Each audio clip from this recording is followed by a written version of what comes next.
a child, a tantrum the size of Jupiter swelled in my chest, and I hurled a saucer to the ground. I wanted the noise of my rage to orbit the house, to make a galaxy of porcelain across the kitchen tile, but my parents called that an accident, as though I hadn't just endangered the fragile ecosystem of the dining set. And that word, accident, floated like a white flag above the shards, lifting guilt so far from me it vanished. And what it taught me was that breaking something is never about the thing itself, but about the story told around it. And the law is a master storyteller.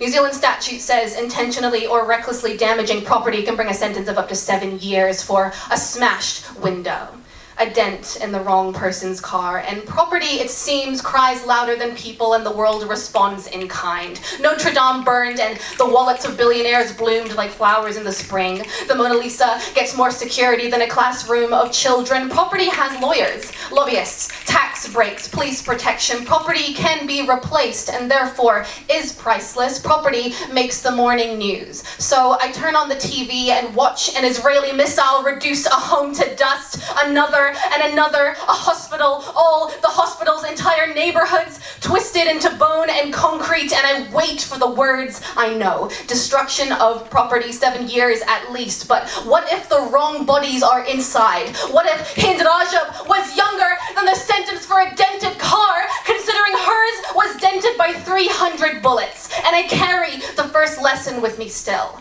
that breaking something is never about the thing itself, but about the story told around it, and these are the stories carved around the depravity of the ruling class. Destruction of property is criminal, unless you call it self-defense, unless you say it in a suit, into a microphone, at a press conference, in English, with the greed of empire spilling across borders behind you like oil on water, while the West wrings its hands over porcelain plates, gagging on the blood they have spilt, and those hidden behind the Kevlar of neutrality smirk through the stench of the graves they helped dig. So what's the story now? They want to recognize the rubble, to give the ruins the dignity they never gave the dead. I know how this story will be spun.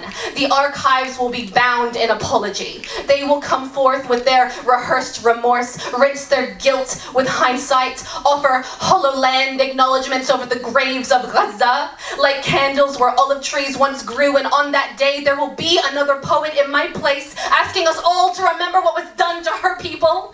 Her voice will shake from the weight of her inherited heartache as she holds up the broken mirror of history with all its abridged stories, and she will say, never again, while the next genocide unravels in the background, already called an accident. Kia ora.